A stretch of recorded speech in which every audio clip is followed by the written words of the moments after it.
देखिए example number 1 solve करेंगे सबसे पहले। आज हम लोग पिछली क्लास में एक्सरसाइज 11.1 का इंट्रोडक्शन किया था, तो आज उससे रिलेटेड क्वेश्चन सॉल्व करना चाहेंगे। सबसे पहले एग्जाम्पल नंबर 1 से स्टार्ट करते हैं। लिखा है कि यदि एक रेखा x, y तथा z अक्षों की धनात्मक दिशा के साथ 90 डिग्री, 60 डिग्री तथा 30 डिग्री का कोण बनाती है तो दिक् कोसाइन ज्ञात करिए। बड़ा आसान है। एक रेखा जो है वो x, y और z अक्षों की धनात्मक दिशाओं के साथ 90 डिग्री, 60 डिग्री और 30 डिग्री का कोण बनाती है।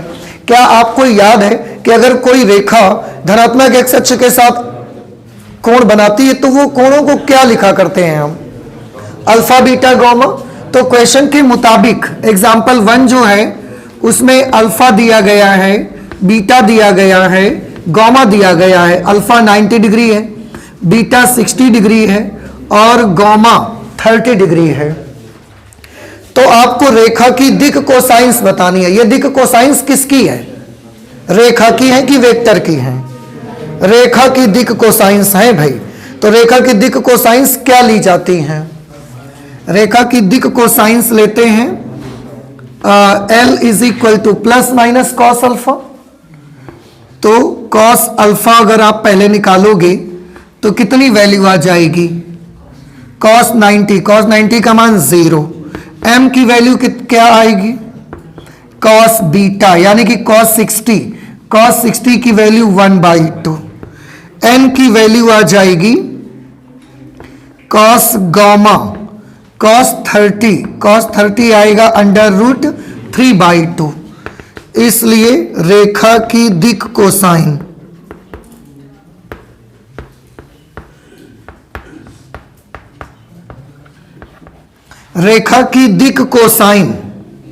क्या होंगी? रेखा की दिक् cosine plus minus L plus minus M plus minus N। तो प्लस माइनस L की जगह पर वो तो 0 है, तो उसके आगे तो प्लस माइनस का कोई मतलब नहीं है, क्योंकि 0 एक न्यूट्रल इंटीजर है। प्लस माइनस M मतलब plus minus 1/2, plus minus N मतलब प्लस माइनस √3/2। ये दिक् कोसाइन आ जाएंगी जो रेखा हमें एग्जाम्पल नंबर 1 पे दी गई है। अब एक छोटी सी चीज यहां पर मैं आपको बताना चाहता हूं। आप जब आंसर देखेंगे, इसमें सॉल्व है क्वेश्चन, एग्जाम्पल है, सॉल्व करके दिया है इन्होंने। उन्होंने L का मान 0, M की वैल्यू 1/2, N की वैल्यू √3/2 दिए है। उन्होंने ऐसा प्लस माइनस करके नहीं दिया है। तो हो सकता है आपको ये लगने लगे कि, क्योंकि इसको देखकर लगेगा या तो ये गलत है फिर या तो एग्जाम्पल का गलत है, क्योंकि एग्जाम्पल में तो सारे प्लस वैल्यूज ली गई हैं। इसमें हमने plus 0 plus minus 1/2 plus minus √3/2 लिया है। आपके मन में ये एक कंफ्यूजन क्रिएट हो जाएगा कि हम सही किसको माने। आपको क्या लगता है, आपको किसको सही मानना चाहिए? आपने इंट्रोडक्शन पढ़ा है लाइन से कुछ दिक् कोसाइंस का, तो क्या लगता है किसको सही मानना चाहिए? 0 प्लस 1/2 प्लस √3/2 जैसा एग्जाम्पल में दिया है वैसा, या जैसा हम लोगों ने कैलकुलेट किया है वैसा? किसको सही मानने का आपको मन कर रहा है?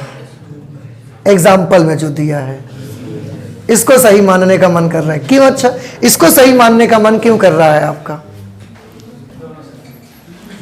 क्योंकि हम आपके सामने हैं, तो अगर हमारी बात नहीं कहोगे तो शायद बुरा ना मान जाए। ऐसा नहीं है, आपको यही सही है, एक्चुअली यही सही है। एनसीईआरटी जो आपकी बुक है, एनसीईआरटी जो राइटर हैं, उन्होंने जो दिक् कोसाइंस ली है वो सिर्फ 2 सेट होते हैं ना लाइन में, उन्होंने एक सेट केवल लिया है और वो है पॉजिटिव वाला। समझ आ रहा है आपको? जबकि लाइन की दिक् कोसाइंस के 2 सेट होते हैं, तो ये 2 सेट यहां पर आपके बन रहे हैं। उन्होंने केवल, आप देखेंगे आगे भी जितने क्वेश्चन लगाएंगे सब में केवल एक सेट लेते हैं, पॉजिटिव वाला, बस। वो दूसरा नहीं लेते। तो हम क्या करें? पर अगर आप मैथमेटिक्स में गहराई से इसको देखना चाहते हैं, सीखना चाहते हैं, तो प्लस माइनस तो लाइन है तो लगेगा लगेगा, वेक्टर होता तो नहीं लगता। और उन्होंने यहां लाइन को ना एक डायरेक्टेड लाइन मानकर ही सारे के सारे कैलकुलेशंस उन्होंने करे हुए हैं। अब आपको समझ में आ गया, तो आप कंफ्यूज मत होइएगा, ये एक्चुअली यही सही है। आपको भी अगर एक ही सेट देना है तो आप प्लस वाला सेट दे सकते हो उनको, ठीक है। एग्जाम्पल नंबर 2, यदि एक रेखा के दिक् अनुपात 2 -1 -2 है, क्या आप बता सकते हैं दिक् अनुपात को किससे प्रदर्शित किया गया है? ABC से रिप्रेजेंट किया है। तो हमको दिया है A की वैल्यू 2, B की वैल्यू -1 और C की वैल्यू -2 दी गई है।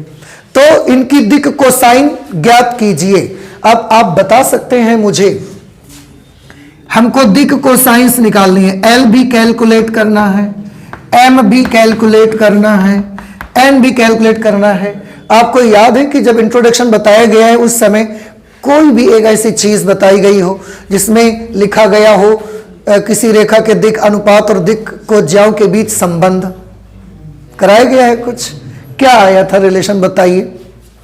L की वैल्यू क्या आएगी?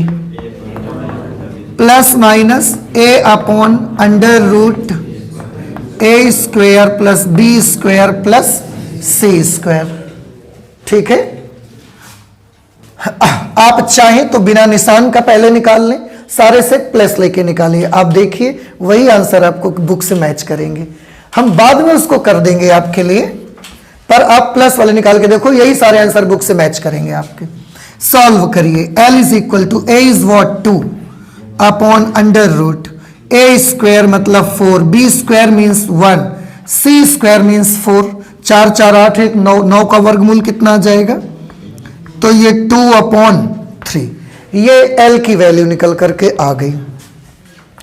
M की वैल्यू अगर आपको निकालनी है, अब M = B/√A² plus B² plus C², B है -1/, ये कितना आ जाएगा? ये तो 4 1 4, वही 3 आ जाएगा इसका, -1/3 आ जाएगा।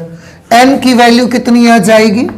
C/√A² plus B² plus C², N = C is -2/3। अब देखिए हमने एक सेट केवल लिया है और वो है पॉजिटिव वाला set, plus L plus M plus N, plus L 2/3 plus M -1/3 plus N -2/3। तो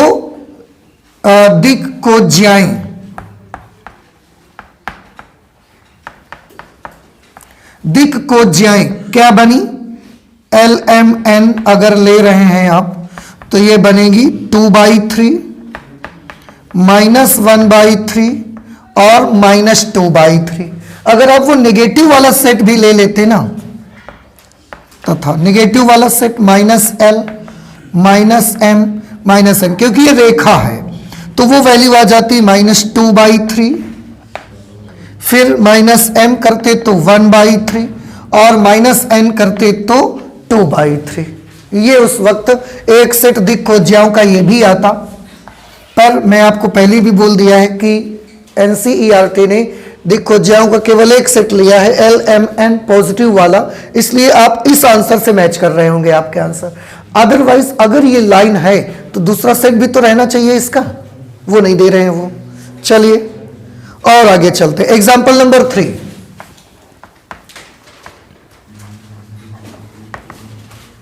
एग्जाम्पल 3 पे लिखा हुआ है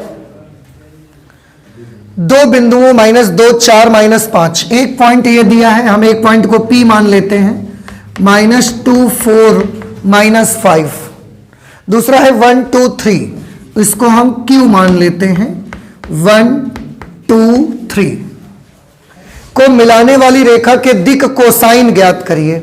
आपको इन दोनों बिंदुओं को मिलाने वाली रेखा के दिक् कोसाइन निकालने हैं।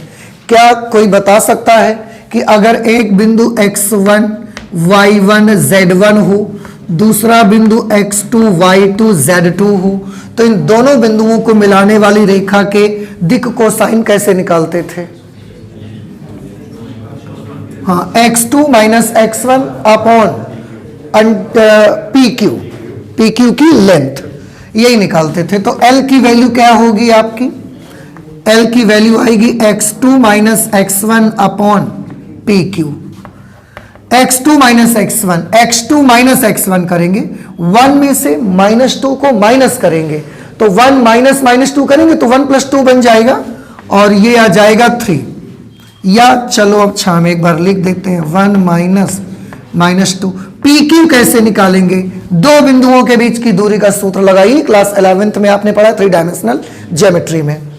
तो x2 माइनस x1 का होल स्क्वायर, 1 माइनस -2 3 का square 9, y2 minus y1, 2 minus 4 कितना बना? -2 का square 4, z2 minus z1, 3 minus -5 8 बन जाएगा, 8 का स्क्वायर 64 हो जाएगा।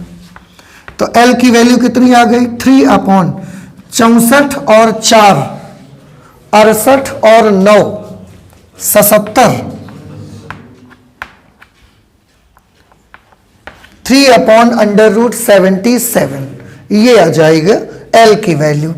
इसी प्रकार M की वैल्यू कितनी आ जाएगी? y2 minus y1 upon P Q. y2 minus y1 करो, y2 माइनस y1, 2 माइनस 4 किया हमने तो ये आ जाएगा -2 upon P Q. P Q का मान तो बहुआ जैसे इसमें √77 आया है, ऐसे इसमें भी √77 आ जाएगा। इसी प्रकार n की वैल्यू निकालेंगे तो ये आएगा z2 minus z1 upon P Q. इस तरह से n की value z2 minus z1, 3 minus -5 यानी कि 3 + 5 8 अपॉन √77। तो ये L आ गया, ये M की वैल्यू आ गई और ये N की वैल्यू आ गई। क्योंकि इन्होंने सारे पॉजिटिव वाले सेट ही लिए हैं इसलिए हमने भी नहीं निकाला माइनस वाला। आप चाहे कर सकते हैं, अगर आप निकाल देंगे कुछ गलती नहीं होगी, वो सब सही रहेगा। अगला है क्वेश्चन नंबर 4, x, y और z अक्षों के दिक् कोसाइन ज्ञात करिए। देखो x, y और z अक्षों के दिक् कोसाइन, ये तो हम इंट्रोडक्शन में आपको बता दिए हैं हमने। x सबसे लास्ट में ये बताया गया था कि x अक्ष के दिक् कोसाइंस क्या होंगे। x अक्ष के दिक् कोसाइन आए थे 1 0 0, y अक्ष के दिक् कोसाइन क्या आएंगे? 0 1 0 और z अक्ष के दिक् कोसाइन क्या आएंगे? 0 0 1। तो क्या आप ये कर लेंगे या हम बताएं आपको? इंट्रोडक्शन पार्ट से वही वाला हिस्सा आप निकाल लीजिएगा। कैसे करेंगे चलो थोड़ा सा हम अच्छा आपको हेल्प कर देते हैं।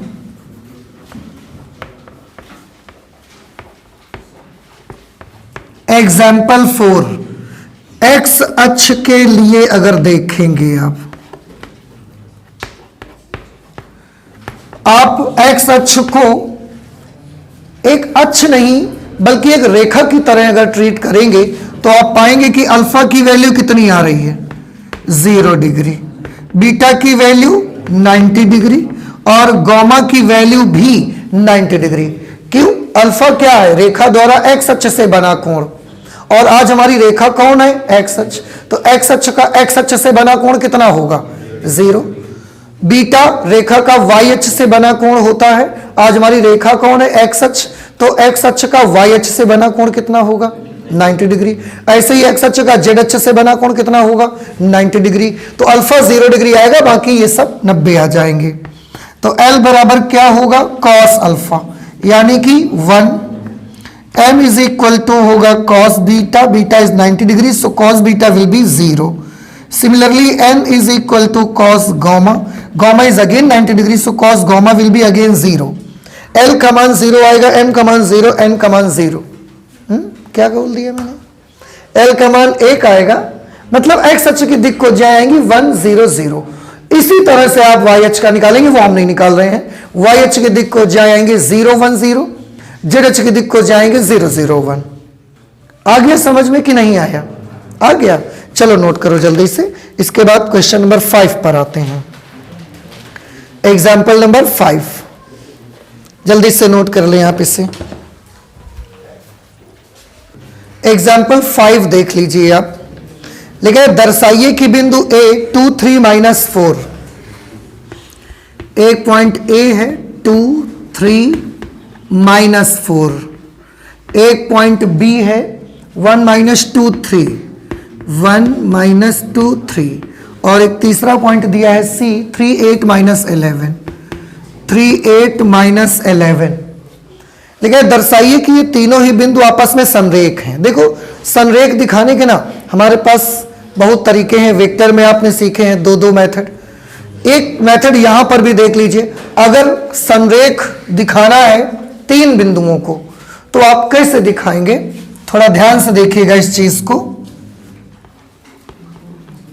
यदि तीन बिंदु ए बी व सी, यदि तीन बिंदु ए बी व सी क्या हैं, संरेख हैं, तब एक शर्त आप याद रखिएगा, अगर संरेख हैं तो उसके लिए शर्त यह होगी कि ए बी के दिक अनुपात,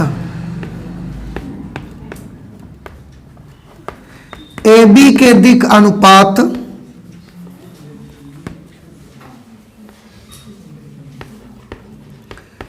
तथा बीसी के दिक अनुपात, ए बी के दिक अनुपात तथा बीसी के दिक अनुपात समानुपाती होने चाहिए, समानुपाती होने चाहिए। जैसे अगर हम ये मान लें कि रेखा ए बी के दिक अनुपात A1 B1 C1 है, रेखा BC के दिक अनुपात A2 B2 C2 है, तो ऐसी कंडीशन पर A1 अपॉन A2 का मान, B1 अपॉन B2 का मान और C1 अपॉन C2 के मान तीनों आपस में कैसे होने चाहिए, बराबर। तो अगर एक चीज और आप देखिए ध्यान से, अगर दो रेखाओं के दिक अनुपात समानुपाती हैं तथा उनका एक बिंदु कॉमन है, देखो बी उसमें भी है बी इसमें भी है, तो फिर वो रेखा कैसी हो जाएगी, वो तीनों बिंदु कैसे हो जाएंगे, संरेख हो जाएंगे। फिर से समझने की कोशिश करिए, अगर दो रेखाओं के जो क्या है ये भी दिक अनुपात, अगर दो रेखाओं के दिक अनुपात समानुपाती हैं पर एक बिंदु कॉमन नहीं है तो फिर क्या होगा, तो फिर वो दोनों रेखाएं आपस में समांतर होंगी। कुछ बात हमारी समझ आ रही है, फिर से सुनिए ध्यान से और इसको अच्छे से दिमाग में फिट कर लीजिए एकदम से। किसी जगह कोई कैविटी हो आपके माइंड पे, वहां सेट कर दीजिए जाके इसको।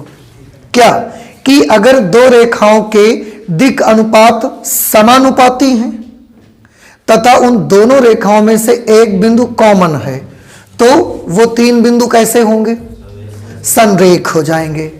दूसरी चीज, अगर दो रेखाओं के दिक अनुपात समानुपाती हैं लेकिन उनमें बिंदु कोई भी कॉमन नहीं है तो वो जो दो रेखाएं मिलेंगी ए बी और सी, वो दोनों रेखाएं फिर समांतर हो जाएंगी, ऐसे हो जाएंगी लाइंस।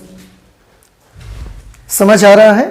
तो दो रेखाएं समांतर हैं, इसकी शर्त क्या होगी, इसकी शर्त यह होगी कि उन दोनों रेखाओं के दिक अनुपात समानुपाती होने चाहिए। ठीक है, आप लिख लीजिए, हम बोल दें, ठीक रहेगा, लिख लो, लिखिए।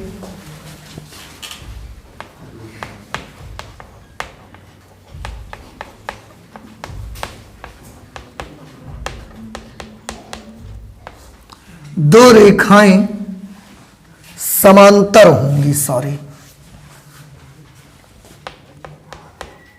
दो रेखाएं समांतर होंगी यदि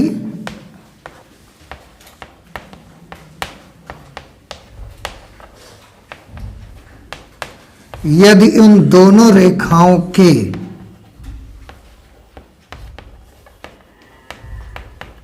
दिक अनुपात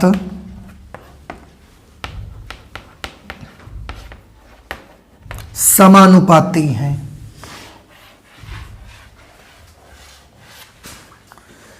दो रेखाएं समांतर होंगी यदि उन दोनों रेखाओं के दिक अनुपात समानुपाती हैं और दिक अनुपात समानुपाती के साथ अगर एक पॉइंट कॉमन हो जाए तो फिर एक ही लाइन में आएंगे दोनों रेखाएं, तीनों बिंदु संरेख बन जाएंगे। यहां पर भी यही काम करना है मुझे। सबसे पहले ए बी के दिक अनुपात निकालने, फिर बी सी के दिक अनुपात निकालने। रेखा ए बी के दिक अनुपात बताओ बेटा, रेखा ए बी के दिक अनुपात क्या आएंगे, कैसे निकाले जाएं? x2 माइनस x1 दिक अनुपात तो दो बिंदुओं कैसे निकालते हैं, x2 minus x1, y2 minus y1, z2 minus z1। x2 minus x1 upon PQ तो तब करते थे जब दिक को जय निकालनी रहती थी। दिक अनुपात तो आपको पिछली क्लास में बताया भी गया इंट्रोडक्शन में कि किसी भी रेखा के दिक अनुपात उस रेखा पर से दो बिंदुओं के संगत निर्देशांकों का अंतर होता है।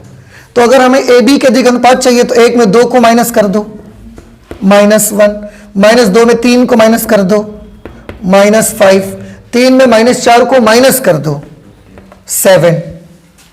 इसके बाद रेखा BC के दिक अनुपात,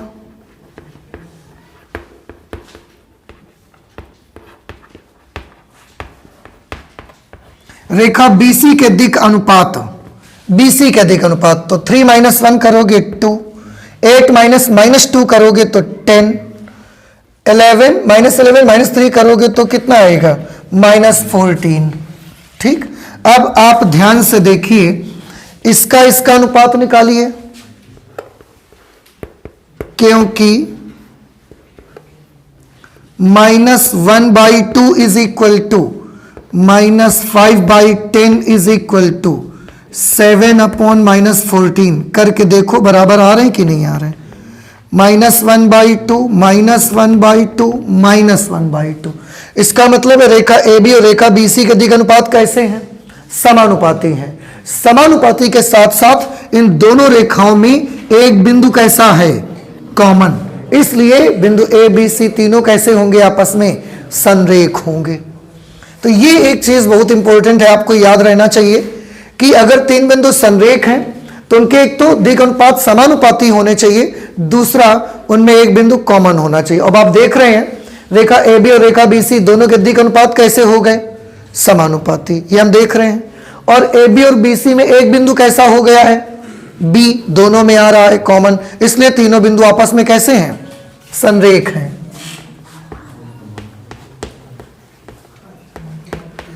तथा बिंदु B कॉमन है, इसलिए तीनों बिंदु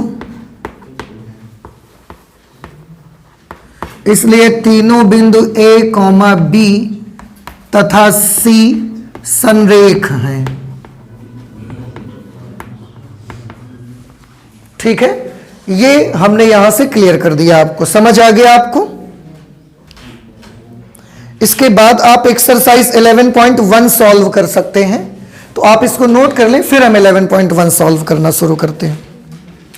बबू ये समझ में आ गया कि नहीं आ गया आपको, ठीक है, नोट करिए जल्दी से। एक्सरसाइज 11.1 पहला क्वेश्चन देखिए। पहला क्वेश्चन लिखा हुआ, यदि एक रेखा x, y और z अक्ष के साथ क्रमशः 90 डिग्री, 135 डिग्री, 45 डिग्री के कोण बनाती है तो इसकी दिक् कोसाइन ज्ञात करिए। एक रेखा है जो x, y और z अक्षों के साथ 90, 135, 45 के एंगल बनाती है। क्या लिखना चाहिए इन्हें हमें, अल्फा 90 डिग्री, बीटा कितना है 135 डिग्री और गामा की वैल्यू कितनी है 45 डिग्री बनाती, तो इसके दिक् कोसाइन ज्ञात करिए। दिक् कोसाइन L बराबर cos अल्फा मतलब cos 90 means 0, M is equal to cos beta cos 135। cos 135 की वैल्यू क्या आती है -1/√2 और n आएगा cos गामा cos 45 डिग्री 1/√2, इसलिए दिक् कोसाइन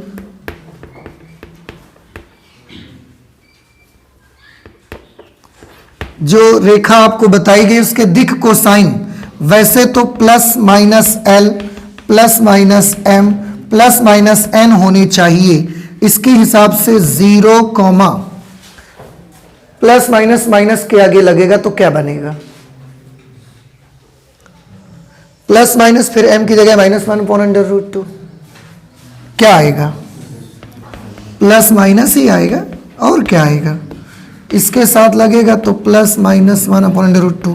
तो ये दिक कोसाइन एक्चुअली आने चाहिए, पर आप देखिए बुक ने आपके आंसर में केवल पॉजिटिव वाला सेट दिया होगा। तो अगर पॉजिटिव वाला सेट देंगे तो 0 -1/√2 और +1/√2 दिया जाएगा। 0 -1/√2 +1/√2 दिया जाएगा। नहीं समझ में आई बात? आ गई। क्वेश्चन नंबर 2 देखो भैया, लिखा हुआ एक रेखा की दिक् कोसाइन ज्ञात करो जो निर्देशाक्षों के साथ समान कोण बनाती है। एक रेखा है जो निर्देशांक अक्षों से समान कोण बनाती है। अगर समान कोण बनाती हैं तो इसका क्या मतलब होगा? इसका मतलब होगा कि अल्फा बराबर बीटा बराबर, देखो हम भी केवल ना एक ही सेट, जब उन्होंने एनसीईआरटी ने पूरे एक ही सेट लिखा है तो फालतू हम काहे 2-2 सेट ले रहे हैं। हम भी एक ही सेट लेके आपको करके दिखाएंगे, नहीं तो और भी चीजें हो सकती थी, पर क्या करोगे आप फालतू में। उन्होंने बोला कि समान कोण बनाते हैं तो अल्फा बीटा और गामा का मान बराबर हो जाएगा। अच्छा, अगर ये बराबर हो गया तो एक रिलेशनशिप मालूम है हमको, तब हम जानते हैं कि क्या जानते हैं कि cos square alpha plus cos square beta plus cos square gamma की वैल्यू क्या होगी? 1 के बराबर। और देखो बउआ, यहां पर अगर अल्फा बीटा गामा तीनों आपस में बराबर हैं तो तीनों का अगर हम कोसाइन ले लें तो आपको नहीं लगता कॉस अल्फा, कॉस बीटा और कॉस गामा भी तीनों आपस में कैसे हो जाने चाहिए? बराबर होंगे। तो अगर कॉस अल्फा है, कॉस बीटा, कॉस गामा, हम चाहें तो क्योंकि तीनों बराबर हैं तो कॉस बीटा और कॉस गामा इन दोनों की जगह पर भी क्या लिख सकते हैं? कॉस अल्फा लिख सकते हैं, कॉस अल्फा। तो ये cos square alpha plus cos square alpha plus cos square alpha is equal to 1। इस तरह से ये बना 3 cos square alpha is equal to 1। Cos square alpha is equal to 1/3 cos alpha is equal to plus minus 1/√3। इसलिए L की value कितनी आएगी? Plus minus 1/√3। Cos alpha होता है ना, और कॉस अल्फा की वैल्यू ये आ गई है। M की वैल्यू कितनी आएगी? प्लस माइनस 1/√3, क्योंकि M होता है कॉस बीटा के बराबर और कॉस बीटा कॉस अल्फा के बराबर है, जो कि प्लस माइनस 1/√3। और n की वैल्यू कितनी आएगी? Plus minus 1/√3। ठीक, ये L M N के मान हो जाएंगे। देखो जरा क्या दे रहे हैं इसके जवाब में।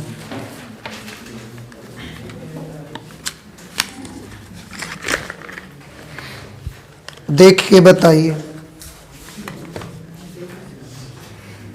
L M N की वैल्यूज में क्या दिया उन्होंने? प्लस माइनस लगाया है। ठीक, अब देखो ध्यान से सुनने की कोशिश करिए, क्योंकि आप सुनते तो हैं नहीं, कोशिश ही कर लो। अब काहे प्लस माइनस दे रहे हैं? जब एनसीईआरटी केवल एक सेट देती है तो आप प्लस माइनस काहे दे रहे हैं? अब आपको क्वेश्चन नहीं आ रहा ये माइंड में? क्या पढ़ते हो मैथमेटिक्स साहब? खाली बस सवाल लगाते हो, मतलब नहीं है उस क्वेश्चन में क्या हो रहा है क्या नहीं हो रहा है, उससे कोई मीनिंग नहीं है। एग्जाम्पल लगा दिए, एक हमने एक्सरसाइज का भी सवाल लगाया, केवल एक सेट उन्होंने देने की कोशिश की है बस। तो फिर आज प्लस माइनस क्यों दिया जा रहा है अब आपको? अब ध्यान से सुनिए हमारी बात। हमने एक ही सेट निकाला है, केवल हमने एलिमेंट का एक ही सेट निकाला है, और वो भी प्लस वाला, बस हमने माइनस वाला नहीं निकाला। उसी के मान ये आ रहे हैं।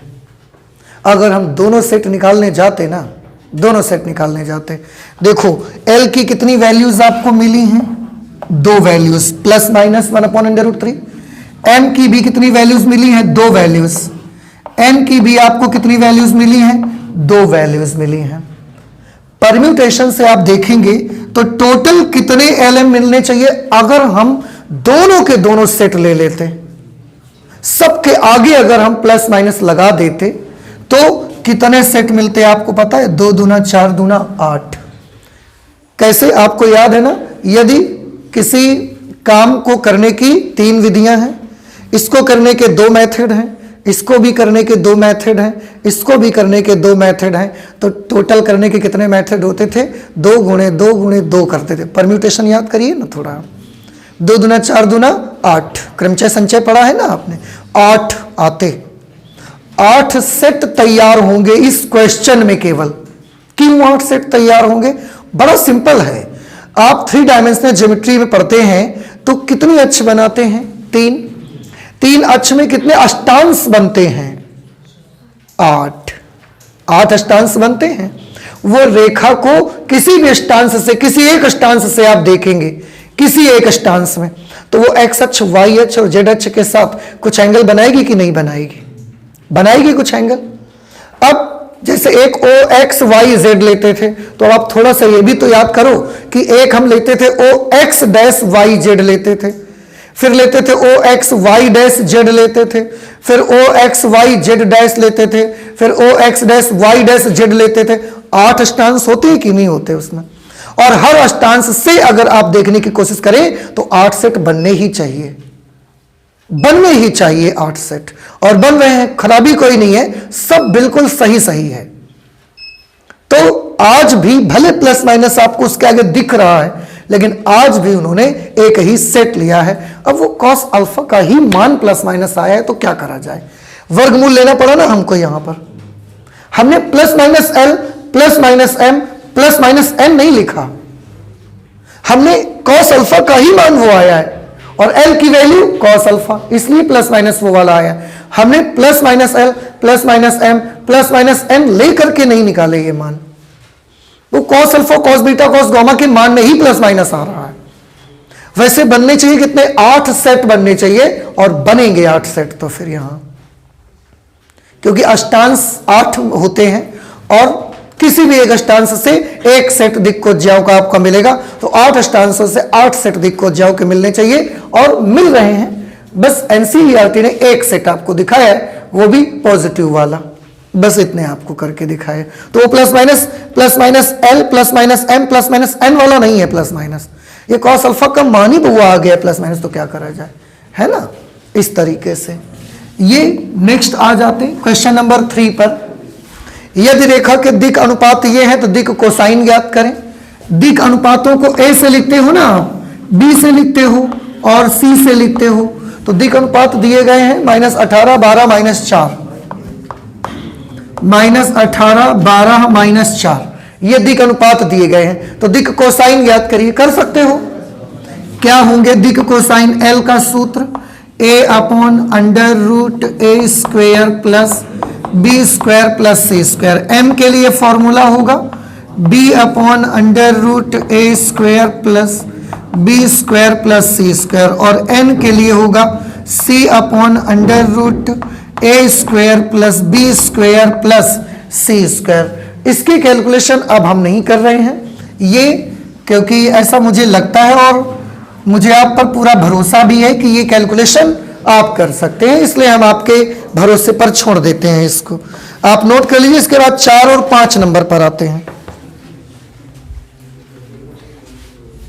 क्वेश्चन नंबर 4 में लिखा है दर्शाइए कि बिंदु 2 3 4, -1 -2 1, 2 3 4 -1 -2 1 और 5 8 7 संरेख है।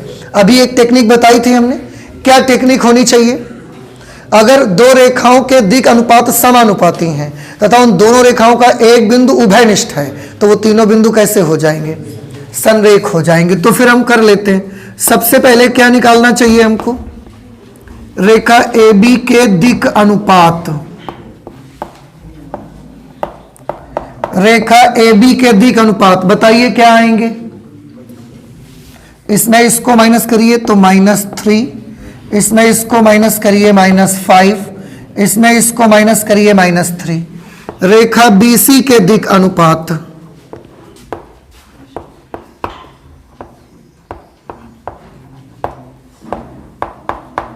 रेखा BC के दिक अनुपात, BC के, इसको इस माइनस करिए तो 6, 8 में -2 को माइनस करिए तो 10, 7 में 1 माइनस करिए 6।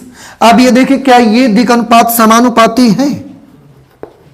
अब -3/6 -5/10 -3/6 देखिए बराबर तो हैं -1/2 -1/2 -1/2।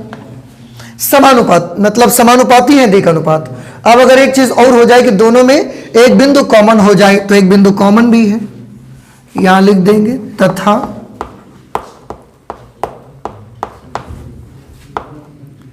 दोनों रेखाओं AB व BC में, दोनों रेखाओं AB व BC में एक बिंदु B, एक बिंदु B कैसा है? उभयनिष्ठ है। एक बिंदु B उभयनिष्ठ है, इसलिए बिंदु A, B तथा C संरेख होंगे। A, B तथा C कैसे होंगे? संरेख होंगे। ठीक है, ये चीज आ गई। इसके बाद 5 नंबर क्वेश्चन आ जाते हैं। क्वेश्चन नंबर 5 में लिखा हुआ है एक त्रिभुज की भुजाओं के दिक कोसाइन ज्ञात कीजिए यदि त्रिभुज के शीर्ष बिंदु इतने दिए गए हैं। एक त्रिभुज है, उसके शीर्ष बिंदु आपको दिए गए हैं, A है, B है और C है। A 3, 5 -4 है, 3, 5 -4 है। B के निर्देशांक हैं -1, 1, 2 और C के कोऑर्डिनेट्स हैं -5, -5, -2। उन्होंने आपसे बोला है कि त्रिभुज के शीर्ष बिंदु अगर इतने हैं तो भुजाओं के दिक कोसाइन निकालिए। 3 भुजाएं हैं, तीनों भुजाओं के दिक कोसाइन आपको चाहिए। आप एक एक भुजा बारी बारी से लेते जाइए और इसके दिक कोसाइन निकालते जाइए। सबसे पहले कौन सी भुजा के निकालना पसंद करेंगे आप?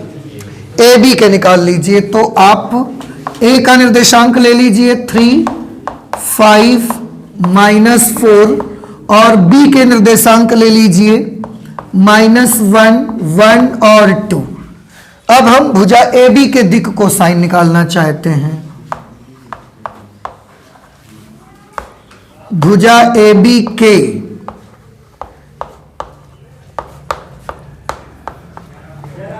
दिक कोसाइन L के लिए क्या सूत्र लगाएंगे आप? कौन सा सूत्र यहां लगने वाला है? x2 - x1 अपॉन PQ वाला लगता था ना, तो यहां पर लग जाएगा x2 - x1 upon AB। A और B दो बिंदु है ना, इस वजह से। अब x2 - x1 करेंगे, -1 -3 करिए तो -4। दो बिंदुओं के बीच की दूरी AB का मान कितना आएगा? x2 - x1 -4 का स्क्वायर 16, y2 - y1 -4 का स्क्वायर 16, z2 - z1 6 का स्क्वायर 36। -4 अपॉन 32 और 36 68 हो जाएंगे।